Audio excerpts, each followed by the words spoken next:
Yo, welcome back to another video. Now in today's video, we have another Traitless Guilty Gear Extreme stage run that I have done. Now it's not really going to be a showcase of the stage itself like I did in my previous video a couple days ago, but it is mainly to basically show why Sukuna and also Griffith deserve the 2 spots that they have in the tier list being broken. So my team that I have made for this is pretty much the exact same as my previous run that I did in my previous video, except that we have some big changes. Firstly, instead of Guts, we are using Sukuna and we are using his new familiar. From there, we have removed every single familiar that I was using on all of my units, except for the Sukuna finger, of course, and I am still running a fortune farm like my other one. So we are traitless with the exception of a fortune farm and then also having a familiar on Sukuna being his finger. This stage and me clearing it traitless with these 2 units is a perfect example and giving the recognition and showing why these 2 units deserve to be broken tier. It is not because they pump out the highest amount of damage out of anyone in the game, but it is mainly because of their cost efficiency to how much damage they can output. Griffith, you already know, is 1,000 to place down, and from there you can get him to his max upgrade without spending any money on him. It does take time to get him to that max upgrade, but once you do, you are pretty much set and you don't need to do anything to him,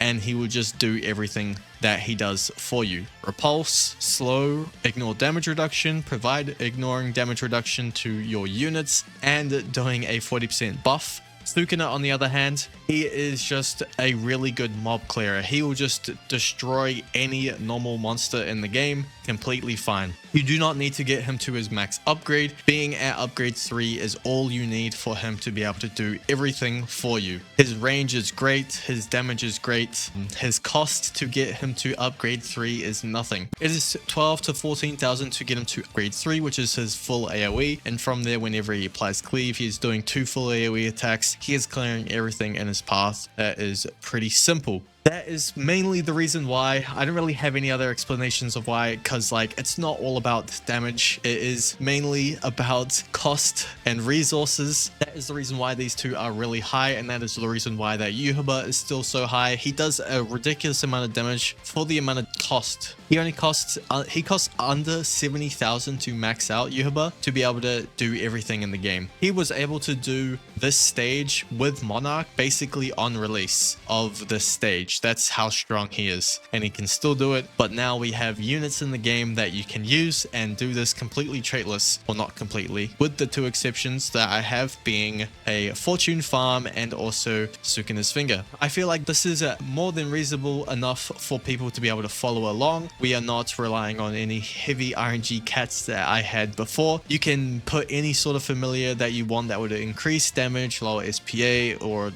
put on burbs, cats, on any of your units now to get that extra bit of power to more easily clear the stage. The only hard requirements I would say for this is definitely having a Griffith, a Sukuna with his familiar, and a goblin killer. I like to use weather report because the slow is nice against normal mobs, and that 30% bubbled effect is so powerful. I feel like maybe it's slightly mandatory to have him. And then we have priestess because she is a full AoE stun on placement, which is really good, but you could probably replace it with any other sort of hard CC, that being a freeze or just another stun unit. That is the reason why I have her on there. You could probably experiment without using her at all. I just was using her just because I didn't know who else to use, but she worked out well, so that's why I just kept her on. Like I said, we have 0 familiars on everyone except for the exception of Sukuna's finger, and from there we were able to clear out this stage fairly simple. It does take quite a lot of attempts. It is pretty RNG based still.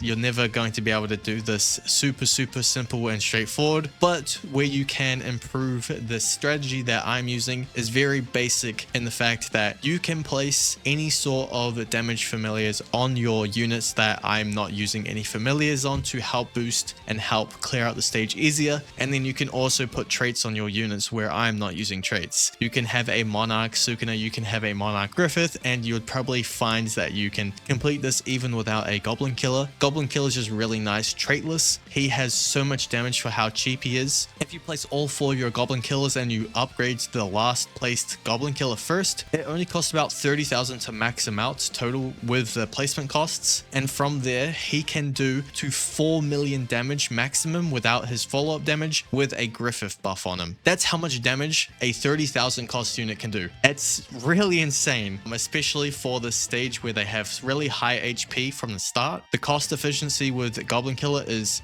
really good. Outside of that, there really isn't too much difficulty to the stage. The only things that you kind of need to keep track of is you'll see like a red circle going around certain units. That means that the boss is marking that unit, and if the wave 15 boss comes out with that unit marked, that means that unit will actually get removed out of like the stage. They'll get taken away. So what you want to do, especially with your Goblin Killers, if you see them get debuffed, if they get a 10% debuff to damage range or SPA, you want to sell them and replace them, because otherwise they'll get taken away whenever the wave 15 boss spawns, which that is very RNG based, because you want them not to really get marked so they can get out all their traps and get it all up to the highest amount of damage. I feel like I've not actually had Griffith get marked once. I think this might be because he's able to cleanse it with Cosmic, but I have noticed that cleansing with a cleansed unit doesn't work properly, but I think Cosmic units are kind of fine against these marks. And then Sukuna can be marked and he can get removed, and then